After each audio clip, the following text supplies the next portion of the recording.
Mi nombre es Morgana. Y si hace un año me hubieras dicho que mis propios padres básicamente ayudarían a arruinar el único ascenso que pudo haber cambiado mi vida, me habría reído y te habría dicho que eras un dramático. Siempre supe que eran egocéntricos y un poco despistados. Claro, pero honestamente creía que cuando pasara algo realmente importante, estarían ahí para mí de la misma forma en que yo siempre estuve para ellos.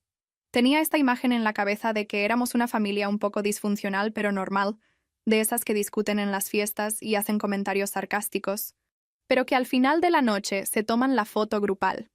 No me veía sentada en el suelo de mi departamento con el inhalador de mi hijo en una mano y mi celular en la otra, escuchando a mi madre explicar que no podía faltar a su cita en la estética, ni siquiera por 2 horas, ni siquiera por el nieto que dice adorar, ni siquiera por el ascenso por el que me estuve matando durante medio año. He trabajado en el mismo puesto administrativo de nivel medio por unos 4 años, en uno de esos edificios genéricos junto a una carretera muy transitada, de esos con alfombra gris y luces que zumban y hacen que te ardan los ojos para las 3 de la tarde. Mi sueldo apenas alcanza para la renta, la guardería, el súper y todos los gastos aleatorios que conlleva criar a un niño con asma en este país. Mi hijo está en la primaria. Y cuando digo que su inhalador es básicamente otra extremidad para nosotros, no exagero. Su padre vive a varios estados de distancia con su flamante vida nueva y manda el apoyo mínimo que el juzgado le obligó a dar, además de una tarjeta de cumpleaños cuando se acuerda. El resto me toca a mí. Acepto cada proyecto extra que puedo, me quedo tarde, me conecto desde casa después de dormirlo, todo, porque durante meses hubo una sola meta que me mantenía en pie: ser asistente del director ejecutivo. Mejor sueldo, prestaciones de verdad. Una oficina pequeña con una puerta que sí cierra. Tenía la reunión en el calendario, el viernes por la tarde, y mi jefe me dijo directamente que yo era su primera opción. Se suponía que esa semana sería sencilla. Mi hijo iría a la escuela como siempre. Yo me vestiría un poco mejor de lo normal. Tal vez hasta me pondría rímel si me sentía valiente. Luego me escaparía para la entrevista y estaría de vuelta en mi escritorio antes de que alguien en mi departamento terminara sus tristes ensaladas de oficina. Lo había repasado en mi cabeza tantas veces que se sentía como memoria muscular. Luego llegó el miércoles por la noche y me desperté con el sonido que cualquier padre de un niño con asma reconoce de inmediato. Esa tos húmeda y sofocante que es, de alguna manera, demasiado fuerte y demasiado débil al mismo tiempo. Estaba ardiendo en fiebre. Su pecho silbaba, apretaba su peluche con esos ojos vidriosos que te hacen sentir completamente inútil. Pasé medianoche en el sofá con él, sentado derecho contra mi pecho, contando sus respiraciones y revisando el reloj, haciendo eso de fingir que estás tranquila para que tu hijo no entre en pánico, mientras dentro de tu cerebro ya estás enlistando los peores escenarios. Para el jueves por la mañana, era obvio que no iría a la escuela al día siguiente. Y tuve esa sensación fría de vacío en el estómago incluso antes de que el pediatra lo confirmara. El doctor escuchó sus pulmones, le recetó esteroides y me dijo, con esa voz calmada que usan para no alterarte, que necesitaba al menos un par de días de descanso. Asentí y fingí que tenía un plan. Pero en el segundo en que salí al estacionamiento con mi hijo medio dormido sobre mi hombro, mi mente empezó a dar vueltas. La entrevista era el viernes. No podía llevar a un niño enfermo a la oficina, obviamente, y no podía dejarlo con una niñera desconocida en medio de un ataque de asma. Hice lo único que me pareció lógico. Llamé a mis padres. Viven como a media hora, en una casita cómoda que han tenido desde siempre, ya pagada, decorada con todas las cosas que dicen que no pueden costear pero que siempre se las arreglan para comprar.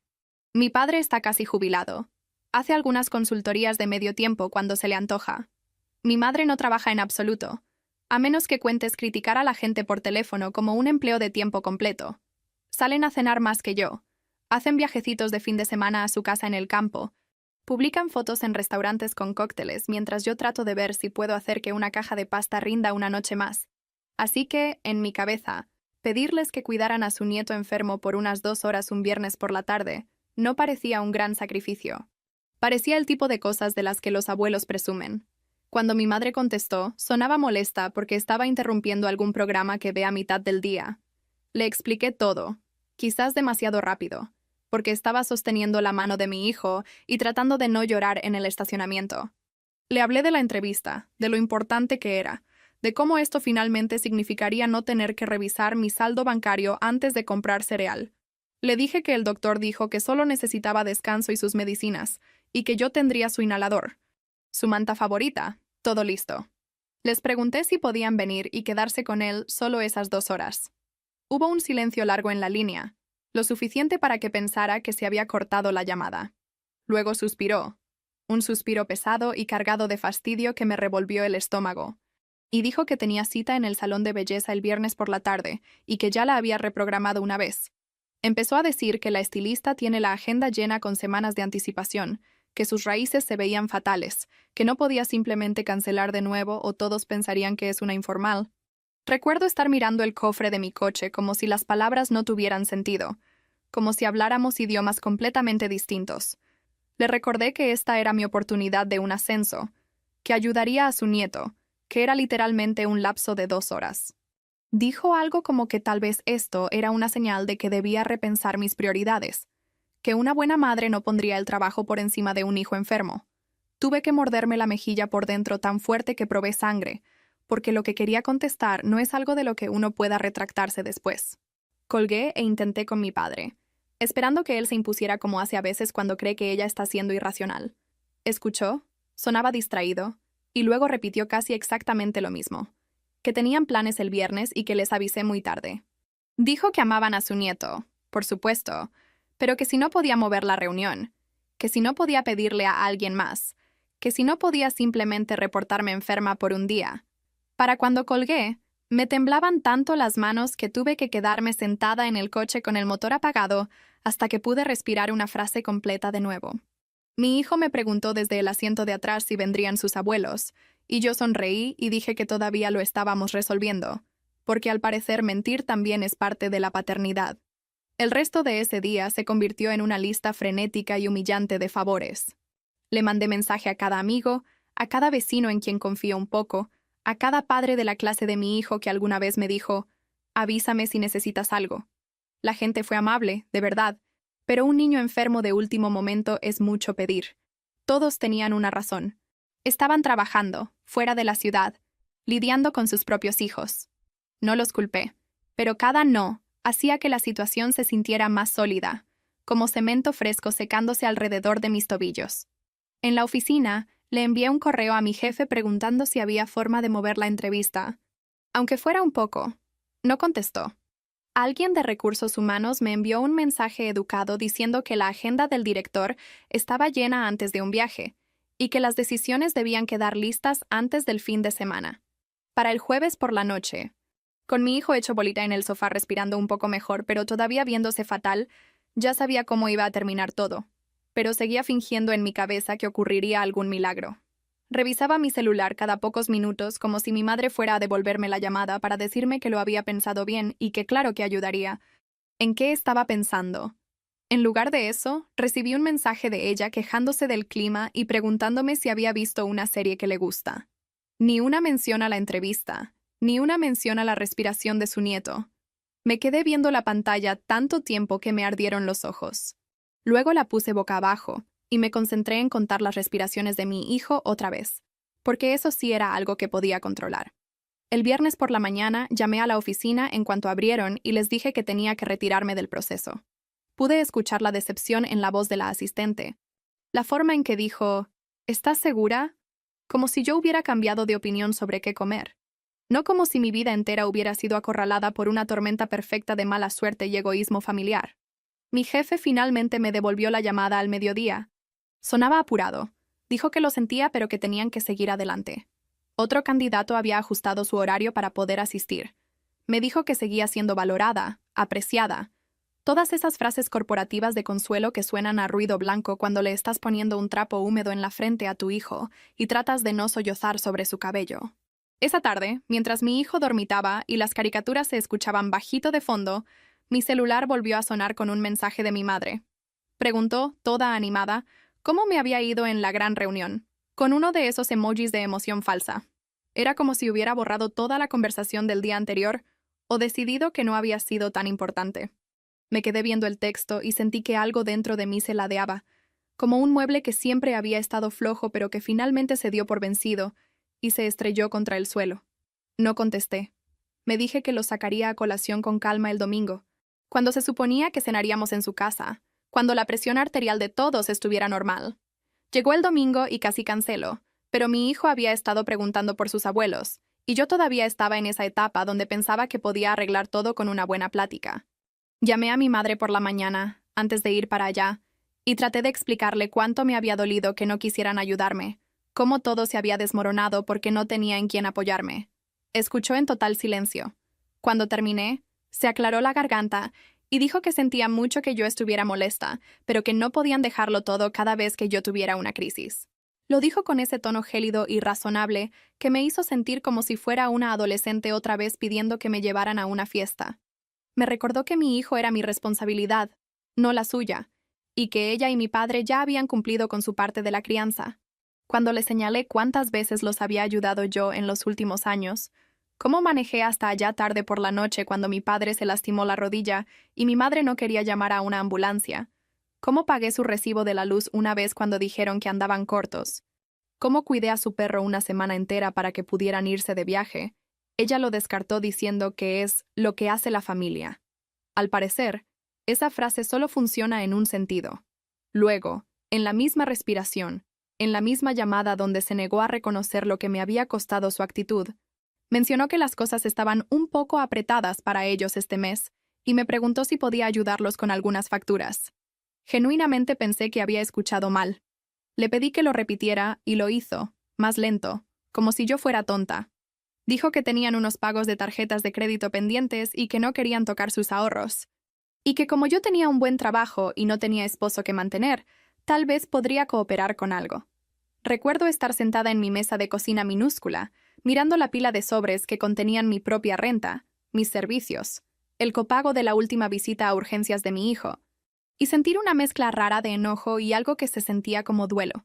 Fue como darme cuenta en tiempo real de que las personas que te criaron nunca te vieron realmente como una persona, sino como un recurso. El lunes por la mañana recibí el correo oficial de Recursos Humanos informándome que le habían ofrecido el puesto a otro candidato. Estaba redactado de forma educada, agradeciéndome por mi interés como si no hubiera sido mi propio trabajo el que intentaba escalar. Mi jefe pasó por mi escritorio más tarde. Dijo que estaba decepcionado, que realmente me había apoyado, pero que el director necesitaba a alguien que pudiera ser flexible y estar totalmente disponible. Asentí y dije que entendía, porque ¿qué más iba a hacer? Gritar en medio de la oficina sobre inhaladores y citas en la estética y abuelos que prefieren sus raíces que los pulmones de su nieto. Durante los siguientes días, cada vez que mi celular vibraba y aparecían los nombres de mis padres en la pantalla, dejaba que se fuera al buzón de voz. Dejaban mensajes, no para pedir disculpas, ni para preguntar cómo seguía mi hijo, sino volviendo al tema del dinero de diferentes formas. Mencionaban el aumento de los precios, la jubilación, reparaciones inesperadas en la casa. Insinuaban que, en una familia de verdad, todos se ayudan. Honestamente era impresionante cómo podían decir eso sin que se les cayera la cara de vergüenza después de dejarme hundir el único día que finalmente alcancé un salvavidas. Eventualmente, mi padre me agarró cuando olvidé dejar que la llamada sonara hasta el final. Hizo su rutina de siempre, empezando con plática trivial, actuando confundido por qué yo sonaba distante, antes de llevar el tema hacia lo que claramente le importaba. Mencionó el saldo de una tarjeta, habló de tasas de interés que no entendía. Preguntó si tal vez yo podía cubrir un pago o dos, solo hasta que pasaran por este bache. Cuando mencioné la entrevista que perdí y el ascenso que se me fue, hizo un ruidito de simpatía y dijo algo sobre que ya habría otras oportunidades, para luego volver de inmediato a insistir en que yo tenía ingresos estables y ellos estaban sufriendo. Ese fue el momento en que me cayó el 20. No solo que me habían fallado, sino que ni siquiera lo veían como haberme fallado. En sus cabezas, yo seguía siendo la niña que les debía cada comida, cada vez que me llevaron a algún lado, cada techo que pusieron sobre mi cabeza. No importaba que yo ya tuviera un hijo, que yo fuera la que preparaba lunches y pagaba excursiones, y se despertaba a las 2 de la mañana a contar respiraciones. En su narrativa, ellos seguían siendo los que daban y yo la que recibía, sin importar lo al revés que estuviera eso en realidad. Después de esa llamada, escribí un mensaje largo diciéndoles que ya no podía ayudarlos económicamente, no por un tiempo, tal vez nunca más. Les dije que necesitaba espacio. Les dije, en términos muy claros, que todavía estaba tratando de salir del hoyo que me había dejado el perder esa entrevista y que yo no podía ser su red de seguridad. Borré el mensaje una vez. Lo escribí de nuevo. Me temblaban tanto las manos que tuve que apoyar el celular en la barra. Finalmente le di a enviar e inmediatamente me sentí mal y ligera al mismo tiempo, como si te quitaras una venda y vieras la piel debajo que todavía está viva, pero que al menos ya respira. Hubo unos días de un silencio inquietante después de eso. Casi me permití esperar que realmente hubieran escuchado, que tal vez habría algún momento de autoconciencia donde se dieran cuenta de lo mal que estaba todo esto. Esa fantasía duró hasta que mi madre empezó a mandarme capturas de pantalla de su estado de cuenta de la tarjeta de crédito, con números grandes y aterradores circulados en rojo, como si estuviera presentando evidencia en un juicio donde yo había sido citada como la culpable. Dijo que no sabía cómo le iban a hacer, que todo lo de esa tarjeta era para la familia, para mí, para mi hijo. Me quedé viendo esos números, los nombres de tiendas y restaurantes que reconocía, y sentí que se me tensaba la mandíbula. Abrí mi aplicación del banco, revisé transacciones viejas y dejé que los recuerdos se alinearan con los hechos. Emergencia tras emergencia que de alguna manera terminaba en compras nuevas y viajes de fin de semana. Fue como ver de repente los hilos de un show de marionetas que habías estado viendo toda tu vida sin darte cuenta. No respondí a sus mensajes. No me expliqué, ni me defendí, ni señalé cada mentira. En lugar de eso, me enfoqué en llenar solicitudes de empleo después de que mi hijo se dormía, en actualizar mi currículum, en escribir cartas de presentación que me hicieran sonar segura y competente, en lugar de apenas sostenida por cafeína y terquedad. Mandé más solicitudes en una semana que en todo el año anterior. Cada una era una pequeña rebelión, un pasito lejos de la versión de mi vida donde me quedaba en ese mismo escritorio para siempre, porque irme se sentía demasiado difícil. Por supuesto, mis padres no se quedaron callados por mucho tiempo. Cuando el chantaje directo dejó de funcionar, pasaron a la presión social. Mi tía llamó una tarde, con voz llena de preocupación, preguntando si todo estaba bien porque mi madre estaba muy alterada. Dijo que había escuchado que yo los había dejado de hablar y que estaban a punto de perder su casa, y que si de verdad pensaba que eso era justo después de todo lo que habían hecho por mí. Prácticamente podía escuchar las palabras de mi madre de fondo, la forma en que tuerce las historias, hasta que ella parece la víctima. Le expliqué, lo más tranquila posible, que mis padres no estaban siendo honestos sobre su situación, que no se iban a quedar en la calle y que se habían negado a ayudarme en un día que realmente importaba. Mi tía hizo los ruidos de siempre sobre que la familia es complicada y que todos cometen errores, y que si no debería sentarme a hablarlo con ellos. Le dije que ya había intentado hablar, que incluso les había rogado. Ellos simplemente preferían su versión de los hechos donde yo era la mala. No tuvo respuesta para eso. Solo suspiró y dijo que rezaría por nosotros, lo cual es básicamente el código en mi familia para no voy a cuestionar a la gente que de verdad está haciendo daño, pero voy a actuar como si todo estuviera en manos del universo ahora. Las cosas llegaron a otro nivel el día que mi padre apareció en el parque, donde mi hijo y yo pasábamos una tarde inusualmente tranquila. Estaba empujando a mi niño en el columpio con una mano y tomando un café tibio con la otra, cuando vi el coche de mis padres entrar al estacionamiento. El estómago se me bajó tan rápido que me mareé. Mi padre se bajó con esa gran sonrisa que usa en público, la que hace que la gente piense que es un tipo cálido y bonachón. Mi hijo gritó de alegría y lo saludó porque todavía los quiere, porque él no entiende nada de esto. Mi padre lo abrazó, le dio una vuelta en el aire y luego preguntó si podía hablar conmigo a solas un segundo. Señaló hacia una mesa de picnic a unos metros, dejando a mi hijo a la vista, pero lo suficientemente cerca para escuchar el rechinido de los columpios. Empezó con que mi madre no dormía, que lloraba todas las noches, que no entendía por qué los estaba castigando. Soltó frases como años dorados, ingresos fijos y presión, como si yo fuera una agencia de cobranza sin cara en lugar de su hija. Cuando le pregunté por qué podían manejar hasta el parque sin avisar para acorralarme así, pero no pudieron manejar a mi departamento para quedarse con su nieto 2 horas para que yo intentara conseguir un mejor trabajo, no tuvo una respuesta que tuviera sentido. Se encogió de hombros, dijo que había sido una semana pesada, que mi madre tenía su cita, que ya tenían planes. Al parecer, los planes son más importantes que un niño enfermo y una oportunidad laboral, pero no más importantes que un viaje para hacerme sentir culpable. Más tarde esa semana, llamó mi hermano. Mi hermano y yo no somos especialmente cercanos, en parte porque ambos hemos estado ocupados sobreviviendo nuestras propias vidas, y en parte porque nuestros padres siempre nos han puesto a competir entre nosotros de esa forma sutil que hace que los hijos duden el uno del otro. Me dijo, muy bajito, que nuestros padres le habían aplicado una jugada similar el año anterior. Le rogaron dinero para un desastre de plomería urgente. Hicieron que pareciera que su casa iba a ser clausurada, solo para que él se enterara después de que la supuesta emergencia terminó en una sala completamente remodelada. Dijo que desearía haberme advertido antes, pero que es difícil advertirle a alguien sobre algo que tú mismo sigues tratando de procesar. Escuchar eso no me hizo sentir mejor exactamente, pero ayudó a que algo encajara. Esto no fue una mala decisión aislada de su parte. Era un patrón. Yo simplemente no había querido verlo porque verlo significaba admitir que las personas que yo seguía esperando que cambiaran, en realidad habían sido iguales durante mucho tiempo. En medio de todo ese relajo, recibí un correo de una empresa más pequeña al otro lado de la ciudad invitándome a una entrevista para un puesto administrativo con mejor sueldo y más flexibilidad. El momento fue casi doloroso. Una parte de mí quería rechazarlo por puro miedo de que el universo estuviera a punto de jugarme la misma broma pesada otra vez. Otra parte de mí sabía que si dejaba que el sabotaje de mis padres me espantara de cada oportunidad, seguiría sentada en ese mismo escritorio cuando mi hijo se graduara de la prepa. Esta vez organicé bien el cuidado del niño.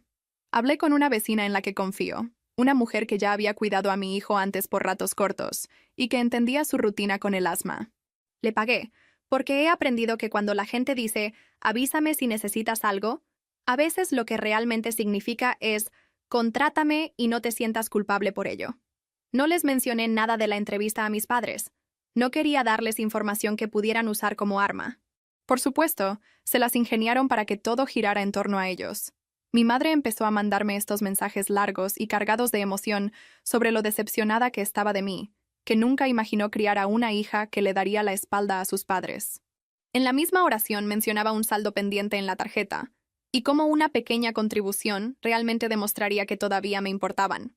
Revisé sus redes sociales una noche, porque al parecer no estoy por encima de ese tipo de autolesión.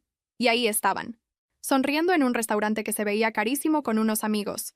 Mi madre con un vestido que yo nunca le había visto. El texto hablaba de vivir la vida al máximo, gratitud, y todas esas frases cursis que la gente pone bajo fotos de cócteles caros. Quería aventar mi celular al otro lado del cuarto.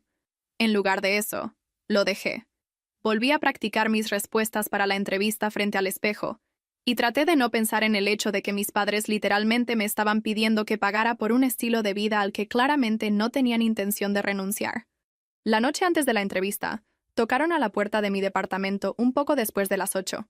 Yo estaba en pants, mi hijo en pijama, y estábamos a mitad de una película por tercera vez porque a los niños enfermos les gusta la repetición. Abrí la puerta, y me encontré a mi madre parada ahí con un abrigo fino, maquillada todavía, como si acabara de venir de otra cena fuera. No mandó mensaje antes, no llamó, simplemente apareció, de la misma forma en que solía meterse a mi casa cuando me mudé por primera vez, porque tenía una llave de repuesto y nada de concepto de límites. Se quedó en el pasillo cuando no me hice a un lado, soltando su discurso habitual sobre estar desesperada y hundiéndose, pero volviéndose vaga en cuanto le pedía detalles. Seguía volviendo al tema de la tarjeta de crédito, al interés, a lo injusto que era todo. Cuando le señalé que la tarjeta parecía cubrir muchas cenas y viajes y regalos para ella misma, cambió de tema. Le dije, lo más tranquila que pude, que no podía ayudar, que tenía una entrevista por la mañana en la que me estaba concentrando, que necesitaba cuidar de mi hijo y de mí misma primero por una vez. Me miró como si me hubiera salido otra cabeza. Dijo algo sobre que yo era una malagradecida, que ni siquiera estaría en este país sin ellos, lo cual era una locura considerando que todos somos de aquí, pero así funciona su lógica. Respiré profundo. Le di las buenas noches y cerré la puerta. Se quedó del otro lado un minuto entero, tal vez 2, lo suficiente para que mi corazón latiera tan fuerte que mi hijo me preguntó desde el sofá si todo estaba bien. La entrevista salió bien. Mejor que bien. De hecho, el gerente fue amable, directo. Parecía genuinamente impresionado con mi experiencia. Hablaron de horarios flexibles, trabajo parcialmente remoto, prestaciones de salud que sonaban como un sueño para alguien que ha tenido que pelear con departamentos de facturación por cada inhalador. Salí de esa oficina un poco aturdida, como si tal vez el universo no estuviera completamente en mi contra después de todo. Al día siguiente, antes de que me dieran una respuesta oficial, mis padres escalaron las cosas. Crearon una de esas páginas de recaudación de fondos en Internet y lanzaron el link a lo que parecía ser cada pariente que tenemos. La descripción era vaga y emocional, todo sobre problemas médicos inesperados y dificultad financiera. No mencionaba las cenas, los viajes, las compras. Definitivamente no mencionaba que se negaron a ayudar a su hija el día que los necesitaba. Todo se trataba de que ellos eran pobres. Estaban enfermos y habían sido abandonados por sus hijos malagradecidos. Mi celular se llenó de notificaciones, mientras primos y viejos amigos de la familia compartían el link, comentando con emojis de corazón y rezos.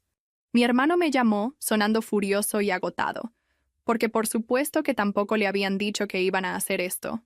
Los dos nos quedamos viendo la página, la meta de dinero que era mucho más alta que cualquier captura de pantalla de tarjeta que mi madre me hubiera mandado. Él dejó un comentario cauteloso preguntando exactamente para qué eran los fondos y si había alguna documentación, tratando de ser civilizado. El comentario desapareció en menos de una hora.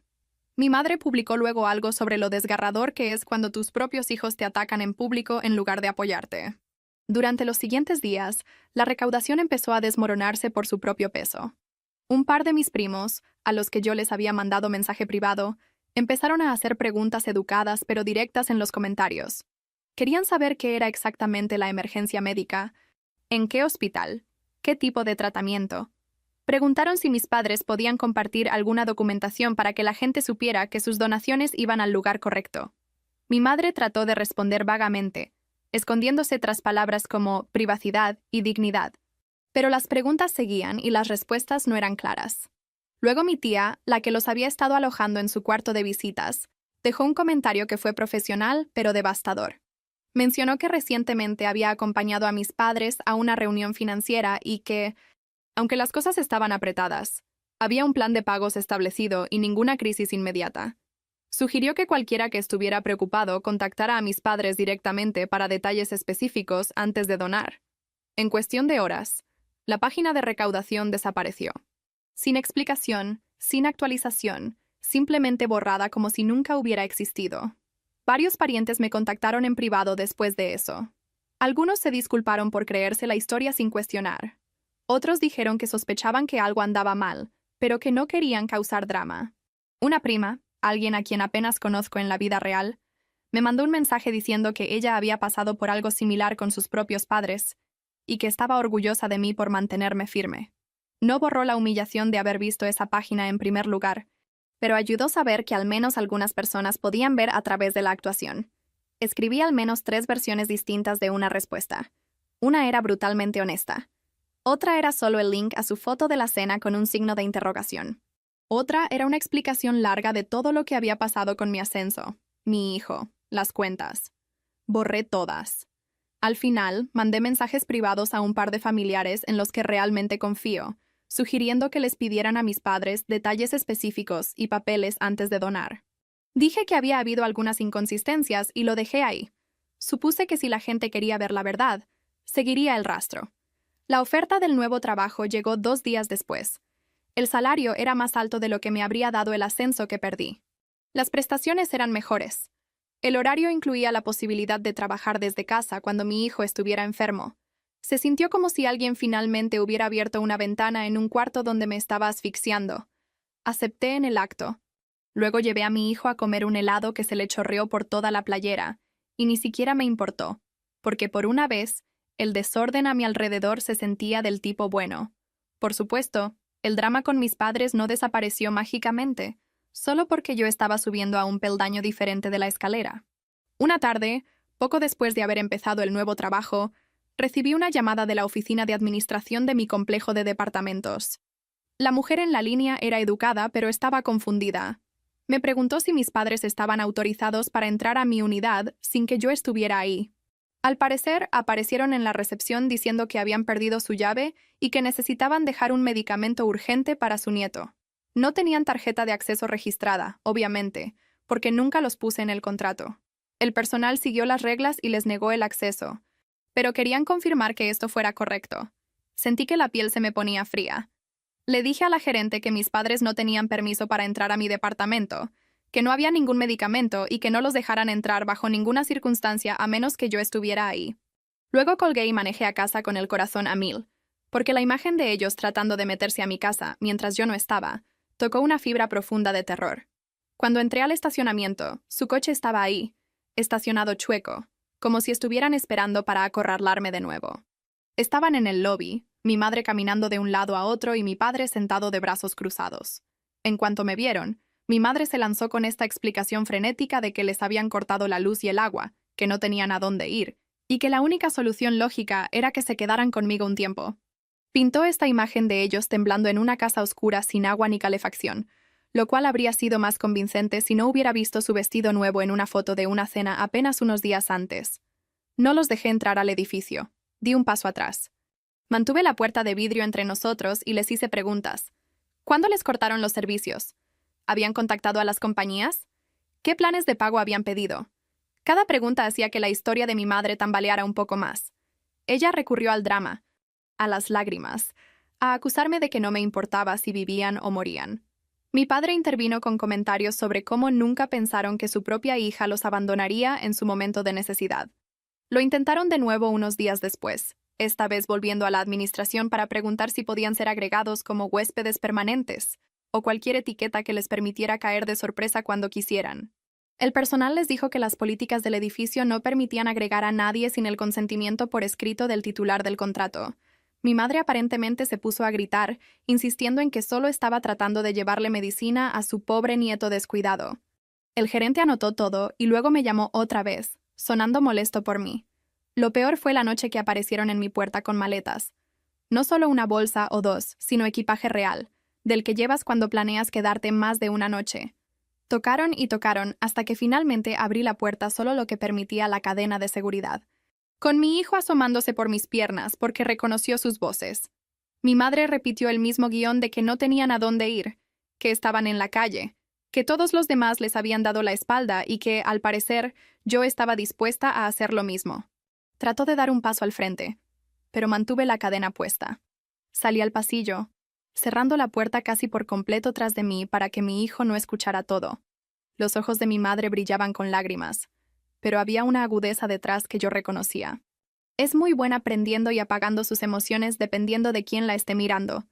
Me dijo que si me negaba a dejarlos entrar, tal vez tendrían que involucrar a las autoridades, porque seguramente la policía vería lo cruel que era que una hija dejara a sus padres ancianos sin ningún lugar donde dormir. Mi corazón latía tan fuerte que sentía cada pulso en la garganta.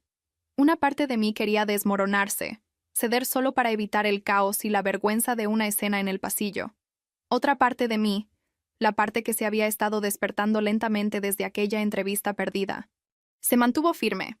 Le dije, con la voz temblorosa pero clara, que tenían opciones. Tenían un coche. Tenían tarjetas de crédito. Tenían parientes que ya les habían abierto su casa. Ellos habían creado esta crisis y no iban a resolverla empujándomela a mí y a mi niño. ¿No llamaron a la policía? Honestamente no creo que nunca planearan hacerlo. La amenaza era solo un arma más en su arsenal de manipulación. Eventualmente se fueron, bajando las escaleras haciendo tanto ruido que mi vecino de abajo me mandó un mensaje preguntando si todo estaba bien. Mentí y dije que solo habíamos tenido un desacuerdo familiar. Se sentía demasiado raro escribir la verdad, que mis padres habían intentado mudarse a mi departamento de una recámara por la fuerza. A la mañana siguiente, me desperté con un correo de mi padre. Era una lista real, escrita a máquina, de cada gasto que decían haber tenido conmigo desde que nací. Gastos de hospital, útiles escolares, frenos dentales, vestidos de graduación, todo, cada uno con una cantidad de dinero imaginaria al lado. Al final, había un total que no significaba nada en términos reales, pero que claramente buscaba avergonzarme. El asunto del correo era algo sobre saldo pendiente, como si la paternidad fuera un préstamo que ahora me pedían pagar con intereses. Me quedé viendo ese correo por mucho tiempo. Me reí una vez, una risa corta e histérica que asustó a mi hijo en la otra habitación. Luego lloré, de esa forma fea y silenciosa donde todo el cuerpo te tiembla. Luego tomé una captura de pantalla y se la mandé a mi terapeuta, porque sí, finalmente conseguí una, gracias al seguro del nuevo trabajo. Me tomó todo ese tiempo admitir que lo que había estado pasando en mi familia toda mi vida no era solo un drama familiar normal. Era un patrón de manipulación tan profundo que me había estado ahogando sin siquiera ver el agua. La terapia me ayudó a ponerle nombre a cosas que siempre había sentido. Me ayudó a ver que decirle no a mis padres no era cruel, era preservación propia. Me ayudó a construir límites que no se desmoronaban al primer signo de culpa. Con ayuda de mi terapeuta, También me di cuenta de que necesitaba más espacio físico. Así que, a los pocos meses de empezar el nuevo trabajo, después de mucho presupuesto y un pequeño milagro en forma de una promoción de mudanza, me cambié a un departamento de 2 recámaras en el mismo distrito escolar. Mi hijo tuvo su propio cuarto por primera vez en su vida. Verlo quedarse dormido bajo sus propios pósters, con su propia lamparita en su propia mesita de noche, hizo que cada ataque de pánico que tuve durante la mudanza valiera la pena. Mis padres, por supuesto, trataron la mudanza como un ataque personal, como si lo hubiera hecho solo para molestarlos. Se enteraron por el chisme familiar, no por mí, porque para entonces ya los había bloqueado de casi todas partes y mantenía la comunicación al mínimo. Le decían a cualquiera que quisiera escucharlos que me había mudado para evitar que lo visitaran, que estaba poniendo a su nieto en su contra, que era una malagradecida por todo lo que habían hecho. Por ese tiempo, intentaron un ángulo diferente que me asustó más que cualquier otra cosa que hubieran hecho hasta entonces. Una tarde, recibí una llamada de la oficina de la escuela de mi hijo. La secretaria sonaba un poco nerviosa, preguntando si yo había autorizado a mis padres a recogerlo temprano para una cita con el doctor. Casi se me detiene el corazón. Le dije que absolutamente no, que no había ninguna cita y que mis padres no tenían permiso de llevárselo a ningún lado. Me puso en espera, luego regresó y confirmó que él seguía en su salón, que no habían dejado que nadie firmara su salida. Me llamaron porque algo en la historia de mi madre no les cuadraba del todo. Al parecer, mis padres entraron marchando a la oficina de la escuela, actuando como si fuera totalmente normal sacar a un niño sin previo aviso. Usaron el hecho de que todavía figuraban como contactos de emergencia desde hacía años. Se inventaron una historia vaga sobre un asunto médico de último momento que necesitaba atención. El personal, benditos sean, tuvo el sentido común de confirmar. Y esa llamada probablemente evitó una escena que ni siquiera quiero imaginar. Colgué con la escuela y manejé directo para allá, temblando tanto que tuve que estacionarme y respirar un minuto antes de entrar. Actualicé cada formulario que tenían, quitando a mis padres como contactos por completo, agregando a mi vecina y a mi hermano en su lugar. La directora se reunió conmigo y escuchó mientras yo explicaba la situación, al menos las partes que podía explicar sin sonar completamente loca. Fue amable, profesional, y dejó claro que no entregarían a mi hijo a nadie que no estuviera explícitamente aprobado por mí. Salí de ese edificio con una mezcla de alivio y esa sensación enferma y vacía de que mis propios padres habían intentado pasar por encima de mí para llegar a mi hijo. Esa noche, mis padres llamaron sin parar. No solo dejé que las llamadas se fueran al buzón. Me quedé sentada en mi coche afuera de una estación de policía por unos 20 minutos, con las manos temblando en el volante, tratando de decidir si estaba exagerando o si finalmente estaba reaccionando de forma apropiada por una vez en mi vida. Cuando finalmente entré y hablé con un oficial, fue amable pero realista. Explicó que, como la escuela había detenido a mis padres y mi hijo estaba a salvo, sería difícil proceder con algo penal en ese momento, pero de todos modos me ayudó a levantar un acta para que hubiera un antecedente. Sugirió que si intentaban algo así de nuevo, buscara una orden de restricción. Salí con una tarjetita que tenía un número de caso escrito. Todavía la guardo en mi cartera. Ese pequeño rectángulo de papel se sintió como un escudo y como un golpe en el estómago al mismo tiempo. La prueba de que mis propios padres habían cruzado oficialmente una línea que ya no podía ignorar.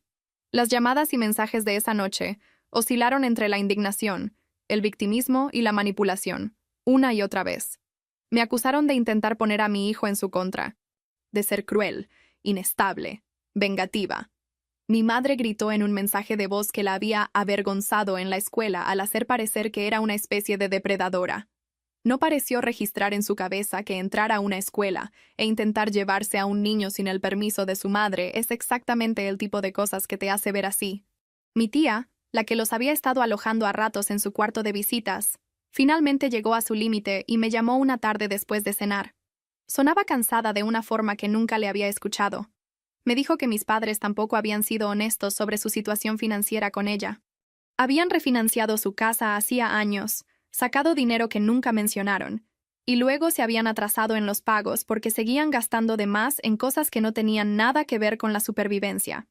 Ella había ido con ellos a una reunión en el banco y se enteró de que habían acordado un plan de pagos manejable. No estaban, ni habían estado nunca, en riesgo de que los echaran a la calle. Simplemente no les gustaba la idea de recortar su estilo de vida.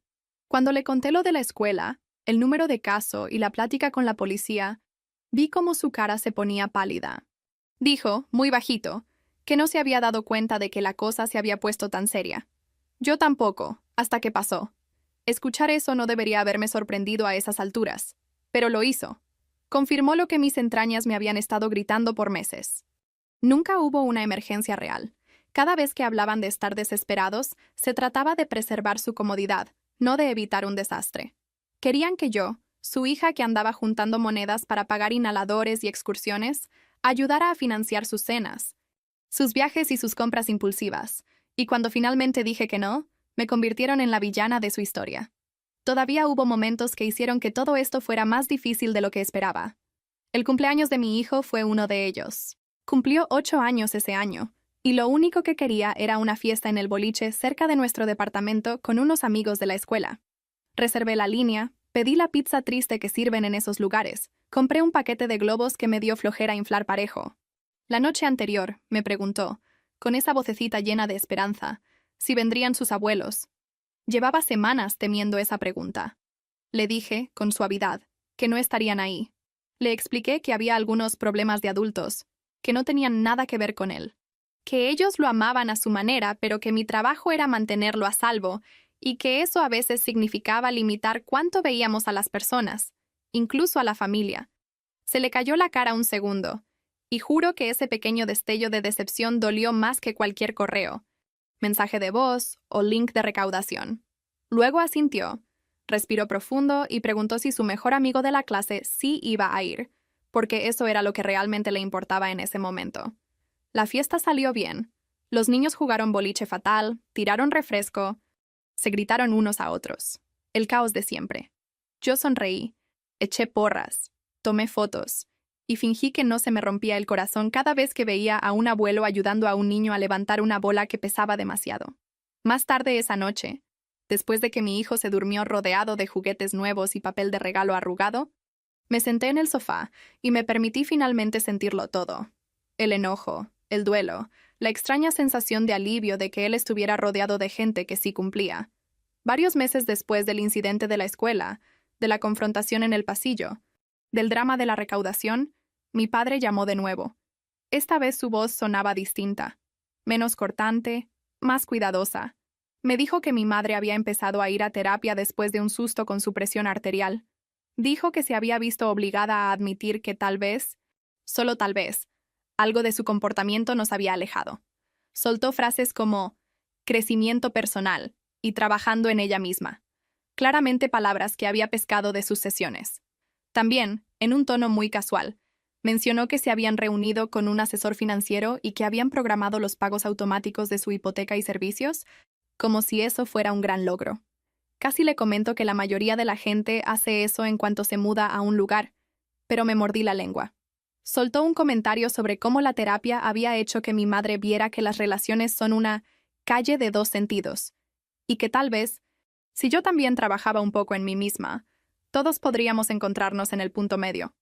Esa parte hizo que se me tensara la mandíbula. Le dije que me alegraba, genuinamente, que mi madre finalmente estuviera hablando con alguien que no fuera un pariente al que pudiera mangonear. Dije que esperaba que mantuvieran el plan financiero. También le dije, lo más claro posible, que nada de eso cambiaba los límites que yo había puesto. Dije que estaba dispuesta a intercambiar correos ocasionales con ellos, tal vez mandar fotos de mi hijo, tal vez leer noticias sobre su salud, pero hasta ahí. Nada de visita sorpresa, nada de llaves, nada de recogerlo de la escuela, nada de dinero. Si querían más que eso, iban a tener que demostrar durante mucho tiempo que eran capaces de respetarme como madre y como persona, no solo como una billetera con patas. No le gustó escuchar eso. Trató de discutir, de hacerme sentir culpable, de recordar cuando yo era chiquita y lo cercanos que éramos. Lo dejé hablar, dejé que intentara cada truco, y luego repetí el mismo límite. Se sintió repetitivo, casi robótico, pero así son los límites cuando estás acostumbrada a no tener ninguno. Son aburridos y firmes y no están a discusión, y hacen que la gente que está acostumbrada a pasarte por encima se sienta muy incómoda. Así que ahí es donde están las cosas ahora. Tengo un mejor trabajo. Tengo un departamento un poco más grande con una segunda recámara que todavía me hace llorar a veces cuando arropo a mi hijo. Tengo una terapeuta que me ayuda a desenredar los nudos de mi cerebro para que no me sienta automáticamente como un monstruo cada vez que no contesto una llamada de mis padres. Mi hijo está bien.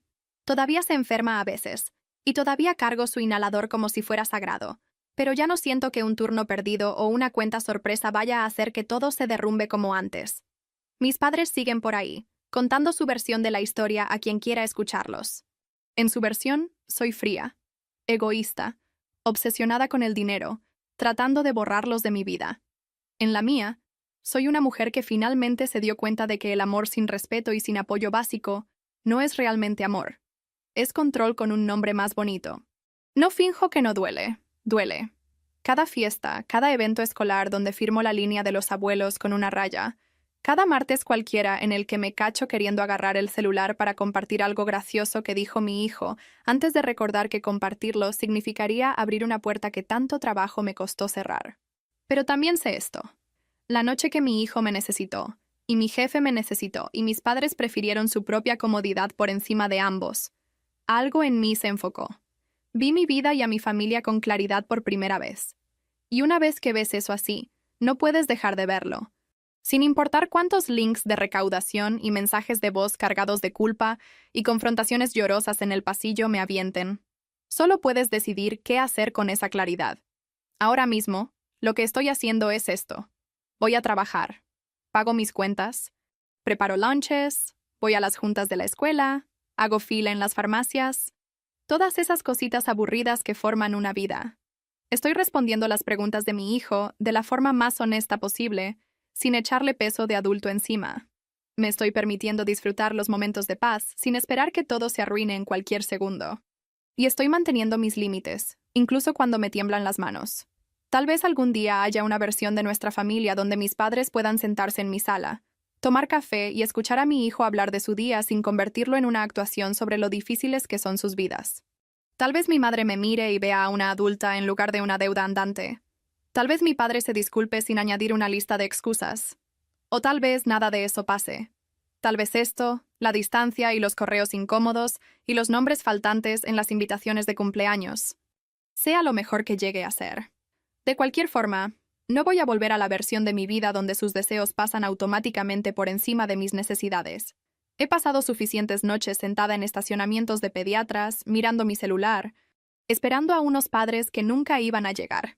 Ya me cansé de esperar. Estoy aquí, con mi hijo, construyendo algo que se parece sospechosamente a la estabilidad a partir del caos que ellos dejaron. Y si eso me convierte en la villana de su historia, pues ni modo. Finalmente, decidí que tengo permiso de ser la heroína en la mía, aunque nadie en mi familia lo diga nunca en voz alta.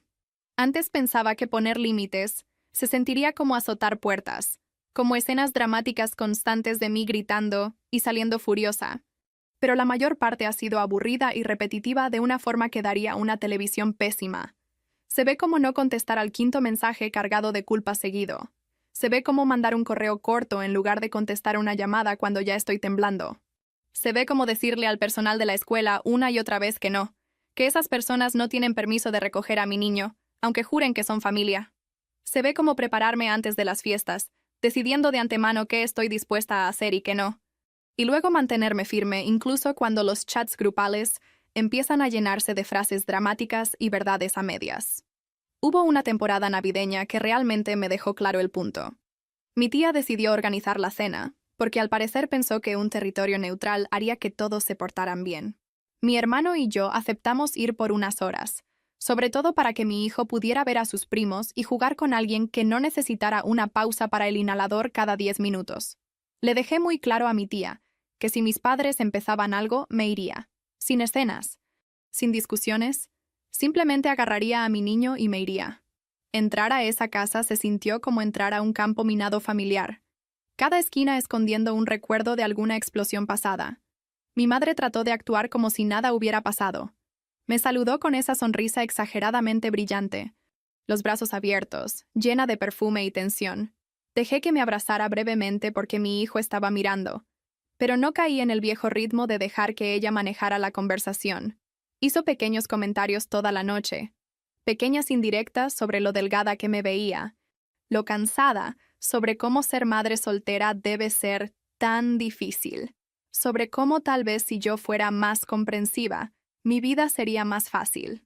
Mi padre aportó su habitual acto de mártir silencioso, contando historias sobre los supuestos buenos viejos tiempos, cuando éramos una familia unida, saltándose convenientemente todas las veces que nos usaron como su red de seguridad personal. En un momento, mi madre me acorraló cerca del fregadero mientras yo enjuagaba unos platos.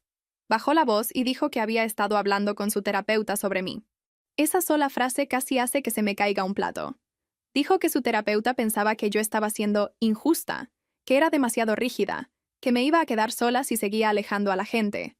Le pregunté, tal vez un poco más brusca de lo que pretendía, si su terapeuta había escuchado la historia completa, o solo la versión editada donde mis padres eran héroes nobles y yo una villana egoísta. No contestó eso. Solo resopló, y dijo que esperaba que pudiera perdonarlos algún día, como si ellos ya se hubieran disculpado y hubieran hecho el trabajo, como si rendirme de mi parte fuera lo único que faltaba. Sentí ese golpe de calor familiar en la cara, el que solía preceder a que yo explotara, llorara, suplicara o las tres cosas. Solo que esta vez, en lugar de explotar, respiré profundo y me mantuve en lo que mi terapeuta y yo habíamos ensayado. Le dije a mi madre, en voz baja, que no iba a discutir nada de eso en una cena de Navidad, que si quería tener una conversación real podía mandarme un correo y yo decidiría si tenía la energía para responder y cuándo. Luego me sequé las manos, me di la vuelta y me senté en el suelo a ayudar a mi hijo a armar un juguete que alguien le había regalado. Parece algo pequeño, pero para mí fue enorme, porque la vieja yo se habría quedado en esa cocina hasta que me hubieran arrinconado con palabras. Más tarde esa noche, después de que nos fuimos temprano y mi hijo se durmió en el coche con una mancha de chocolate en la mejilla, mi celular vibró sin parar. Mensajes de mi madre sobre lo grosera que había sido, sobre cómo la había avergonzado frente a la familia, sobre cómo otras madres matarían por tener unos abuelos tan involucrados, y yo estaba tirando eso a la basura. En el pasado, esas palabras me habrían atravesado.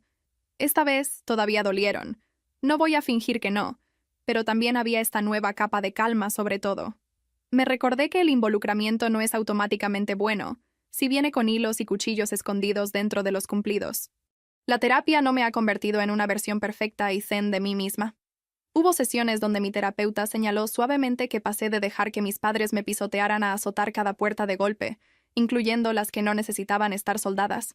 Como la vez que le grité a mi hermano por llegar 5 minutos tarde, porque mi sistema nervioso ha sido tan reprogramado que cualquier tardanza se siente como una traición. Una sesión se me quedó muy grabada. Estaba a mitad de un berrinche sobre mis padres cuando mi terapeuta se inclinó y me preguntó de quién era la voz que me decía que tomarme tiempo libre en el trabajo me hacía débil, si era mía o de ellos. Me detuve en seco. Señaló que pasé toda mi vida escuchando que mis necesidades eran menos importantes que las de los demás, así que por supuesto seguía actuando así incluso cuando mi jefe me había dado permiso de tener límites. Cambiar a ese narrador es lento. Se ve como mandarle un correo a mi jefe diciendo que saldré temprano para un evento escolar sin pedir perdón 10 veces. Se ve como decir no a proyectos extra y aguantar la incomodidad en lugar de sobrecompensar. Mi relación con mi hermano también ha cambiado. Hablamos más ahora, de una forma más tranquila y honesta. Viene a la casa con botanas y se sienta en mi sofá mientras nuestros niños juegan, y compartimos historias sobre crecer en una casa donde todo era un favor que se debía. Me dijo una vez que él solía pensar que yo era la favorita porque nuestra madre me llamaba primero para todo. Me reí tanto que casi me ahogo, porque desde mi perspectiva, él era el hijo de oro que se escapó antes, que puso límites primero, que se mudó lo suficientemente lejos para que nuestros padres no pudieran caerle sin avisar. Comparamos notas y nos dimos cuenta de que nuestros padres habían estado aplicando el mismo manual con ambos, solo que con guiones ligeramente diferentes. Si él decía que no, ellos suspiraban y decían, bueno, siempre podemos pedirle a tu hermana, ella es más responsable. Si yo dudaba, sacudían la cabeza y decían, tu hermano nunca nos dejaría colgados así. Era divide y vencerás, disfrazado de preocupación. Con razón nos tomó tanto tiempo hablar de verdad. Todavía hay días en que extraño la idea de tener padres más que a las personas reales. Como cuando a mi hijo se le cayó su primer diente y estaba tan orgulloso que me hizo tomarle una foto borrosa desde cada ángulo. O cuando recibí el primer comprobante de pago de mi nuevo trabajo y me di cuenta de que, por primera vez en mucho tiempo, había un poquito de margen en mi presupuesto. Tuve este impulso repentino de llamar a mi madre y decirle, Mira, lo logré, estoy bien. Pero sé cómo iría esa llamada. Empezaría con felicitaciones y terminaría con indirectas sobre cuánto más fácil sería su vida si yo pudiera ayudar un poquito ahora que me estaba yendo mejor. Así que, en lugar de eso, festejo de formas más pequeñas. Llevé a mi hijo a comer una hamburguesa barata con papas después de ese primer día de pago, y dejé que también pidiera la malteada. Me compré unos pantalones que realmente me quedan bien, en lugar de lo que fuera que estuviera de liquidación en la talla equivocada. Abrí una cuenta de ahorros pequeñita etiquetada como emergencia, que es realmente para mí y para mi hijo, no para los pagos atrasados de alguien más. Cada vez que transfiero un poco de dinero a esa cuenta, se siente como otro ladrillo en una pared entre mi vida y el caos que mis padres siguen eligiendo. A veces me preocupa estar siendo demasiado dura, estar sobrecorrigiendo, que tal vez, si hubiera manejado las cosas distinto, podríamos haber terminado en algún lugar más suave donde me visitan ocasionalmente, y yo no me sobresalto cada vez que suena mi celular. Luego recuerdo el sonido de la tos de mi hijo esa noche, la forma en que mi madre habló de su cita en la estética como si fuera un desastre natural, la forma en que mi padre actuó como si perder una oportunidad laboral no fuera la gran cosa. Recuerdo que intentaron entrar a mi departamento sin permiso, que intentaron entrar a la escuela de mi niño sin mi consentimiento. Recuerdo aquella recaudación, aquella lista de deudas inventadas, aquel correo que se sentía como una factura por mi propia existencia. Esos recuerdos no están ahí para que siga alimentando el enojo para siempre. Están ahí para que no me mienta a mí misma fingiendo que no fue tan malo. Porque eso es lo peligroso del tiempo. Suaviza los bordes de los recuerdos, te hace cuestionar tus propias reacciones, te hace preguntarte si tal vez exageraste, si tal vez deberías haber seguido aguantando todo. Tener la historia completa acomodada en mi cabeza, como un archivo que puedo abrir cuando empiezo a dudar, me mantiene centrada.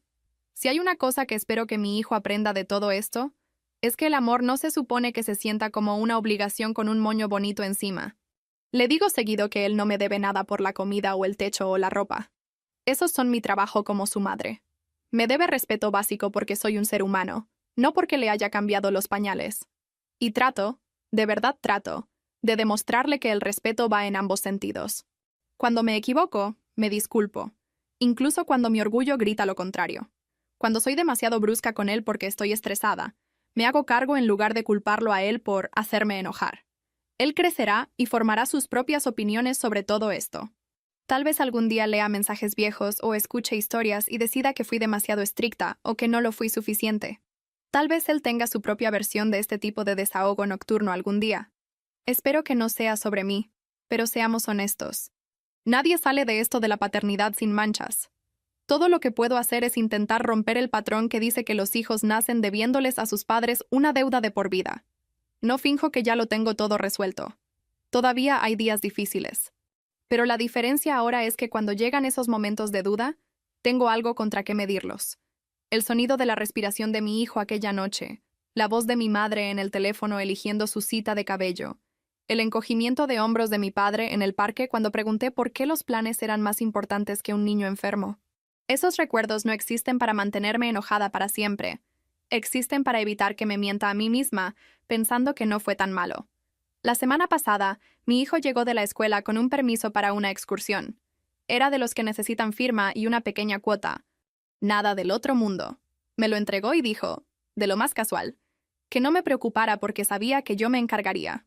Fue un momento tan pequeño que apenas valdría la pena recordar por sí solo, pero me pegó fuerte.